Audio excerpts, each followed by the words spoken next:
और कमाता खाता था। मेरी शादी करवा दी, गांव वालों ने, दुल्हन आई।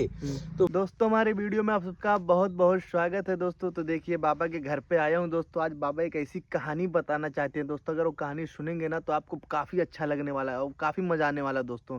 और चैनल को सब्सक्राइब नहीं किया तो चैनल को सब्सक्राइब कर लीजिए दोस्तों। ऐसा अच्छा वीडियो आपको लेके आता रहूँगा। तो बाबा आज किस चीज़ के बारे में आप कहानी सुनाएंगे? जैसे एक बादशाह रहता है, हाँ हाँ और ये बादशाह जो है हाँ बोलता है कोई पुराने ज़माने आदमी का हाँ को पकड़ ले आओ हाँ और उससे कुछ पुरानी बातें सुनना है हाँ और नई बातें सुनना है। हाँ तो जाके पहुंचते हैं एक नदी के पास, हाँ, नदी के पास। सिपाही उनके, हाँ और जाते हैं उस एक नदी को, जो मल्लाह होते हैं ना, हाँ, उसको मल्लाह नाखुदा कहते हैं, जो नाव चलाते हैं। ना चलाते हैं। हाँ। उसको बादशाह के पास पकड़ लाते हैं। बोलते भाई क्यों, मुझे क्या जरूरत है? बोले बादशाह ने बुलाया। हाँ। अरे मैंने क्या कसूर किया भाई, बादशाह ने बुलाया? हाँ बोले चलो, उन्होंने कहा कि बुलाएंगे, कुछ इनाम इकराम भी दे देंगे, हो सकता। बोले नहीं, धोखा नहीं कर रहे हो? बोले धोखा नहीं है, बादशाह ने बुलाया। तो गए।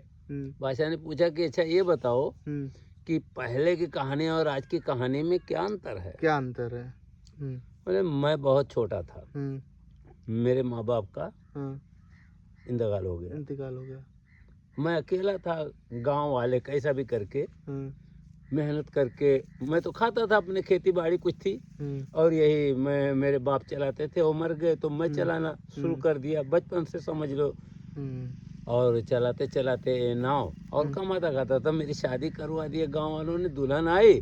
तो मैंने कहा चलूँ वहाँ ना चला करके, और बारिश का मौसम था, कुछ ऐसे तो बाढ़ थी और नदी के पार लोग जाया करते थे। हाँ, तो मैं जो है उस नदी पे चालू किया और दिन में काम किया, कुछ पैसे इकट्ठा हुए, और उसके बाद मैं ज्यों बंद करके आने लगा कि एक आदमी भागता हुआ सौदागर दौड़ा आ रहा है। हाँ। कुछ कपड़े माल लेकर के आपके तरफ। हाँ। तो जब वो दौड़ा आ रहा है तो वो हम देख रहे हैं कि क्या नाम है, ऐसा ना हो कि क्या नाम है कुछ तकलीफ है। मैं और जल्दी जल्दी बांधा और जाने लगा। इतने में आके पहुंचता है, अरे भाई मुझे उस पार कर दो, और मेरे पीछे दुश्मन लगे हैं, और मैं पार, जो मर्जी में आया वो मजदूरी लेना। तो उस वक्त उन्होंने कहा कि क्या नाम है, क्या मजदूरी दोगे तुम? हमको जाना है, हमारी शादी हुई है और बहुत देर हो गई। बोले हम 1 अशर्फी देंगे तुमको। 1 अशर्फी? 1 अशर्फी देंगे तुम उस पार करने का? बोले हाँ 1 अशर्फी दूंगा। तो बोले क्या नाम है, चलो भाई पार कर देते हैं, 1 अशर्फी मिलती है। जिंदगी भर का हमारा समझो सवाल है। ले जाके पार करके, और जैसे वापस आता हूँ, वो कह रहा है जैसे वापस आता हूँ तैसे उसकी एक गठरी जो अशर्फी की थी, जल्दी जल्दी में वहीं छूट गई, उसकी रास्ते में ही छूट गई, उसी नाव में छूट गई, नाव में छूट गई, और वो भागते निकल गया अपनी जान बचाते हुए। कि कुछ देर मैं देखा जब उसको थैली, तो मैंने कहा अरे ये तो उसके पीछे लगते हैं कुछ गुंडे लगे हैं, अगर मेरे हाथ में देखेंगे तो यही हाल करेंगे, उसका नतीजा मेरे ऊपर भोगना पड़ेगा। मैंने जल्दी जल्दी रेत खोदा, और खोदने के बाद उस गठरी को उसमें डाल करके और जल्दी जल्दी नाव बांधा और घर की तरफ 1 अशर्फी लेके निकला, चलाया खुशी होकर के। और वो लोग रास्ते में मिले, बोलते हैं इधर कोई आदमी गया? बोले हाँ एक आदमी भागते हुए गया है, और मुझे पार करने को बोला, और ये जाओ पार कर दो। तो मैंने कहा ठीक है पार कर दूं। तो उसने क्या नाम है, उसको मैं पार कर दिया, लेकिन मैंने अपना पैसा नहीं बताया कि इतना दिया उसने। मैं कुछ नहीं कहा, इतना कह के चला गया। बोले ओ चलो मुझे उस पार करो। बोले चलो मैं कर देता हूँ उस पार, हमको क्या करना है।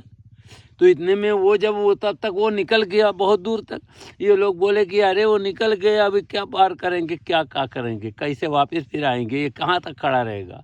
फिर ये लोग चले गए, और मैं बादशाह, वो आया दूसरे दिन सुबह सुबह दौड़ा आया, और आके पहुँचता है तो कहता है कि मेरी नहीं, मेरा एक सामान अशर्फी छूट गई, थैली, एक थैली छूट गई है, अशर्फी नहीं बता रहा है, थैली छूट गई है, और उसमें मेरे कुछ पैसे थे, आप बोले कि अशर्फी छूट गई थी, चलो। तो गया, इधर देखो ये रेत खोदो, मैं हाथ नहीं लगाऊंगा। खोदा तो उसमें अशर्फी पूरी निकली, उसने मुट्ठी भर के मुझे अशर्फी और इनाम देने लगा। मैंने कहा मैं क्या करूं, तुम्हारी अमानत थी, तुम लेके जाओ। अब मुझे तो उसी दिन मजदूरी मिल गई, ये तो मेरा फर्ज था, मैंने आपका माल हिफाजत कर दिया, जाओ। वो ले लिया खुशी खुशी, पैसा भी मैंने नहीं लिया उससे, मुट्ठी भर जो अशर्फी दे रहा था वो भी नहीं लिया, और वो चला गया। फिर उसके बाद कुछ देर के बाद एक आदमी आता है, बोलता है मुझे उतार दो। चामोरे मैंने उतार दिया उसको, और उतारने के बाद उसकी एक चिनौटी छूट गई तंबाकू की। और जब वो उतर गया चला गया तो सुबह सुबह आया, मैं घर पे सोया था, सुबह सुबह पहुंचते आके कह रहा मेरी चिनौटी उसमें छूट गई थी, गाड़ी में दे। और मैं आया हूँ घर से, तंबाकू की अमल लगी है। बोले मैं भी उसमें गर्म हो गया, मैंने कहा तेरी चिनौटी कैसी चिनौटी, मैं क्या जानूं, छोड़ा क्या मालूम कहाँ। और मैंने जो है उसको काफ़ी बोला, वो हुज्जत किया, यहाँ तक मारपीट करने का भी हिसाब किया, और जो है मैंने आखिरकार उसको चिनौटी नहीं दिया। तो इसमें जो है आपको क्या समझ कि आज के ज़माने में ये हाल है कि एक चिनौटी के लिए लोग जो है झगड़ा कर लेते हैं, और अशरफी के लिए उसने झगड़ा नहीं किया, मुट्ठी भर इनाम दिया। तो बताइए, ये आज ज़माने का बात है कि एक तंबाकू की चिनौटी पे इंसान ईमान बहा देता है। ये कहानी मेरी।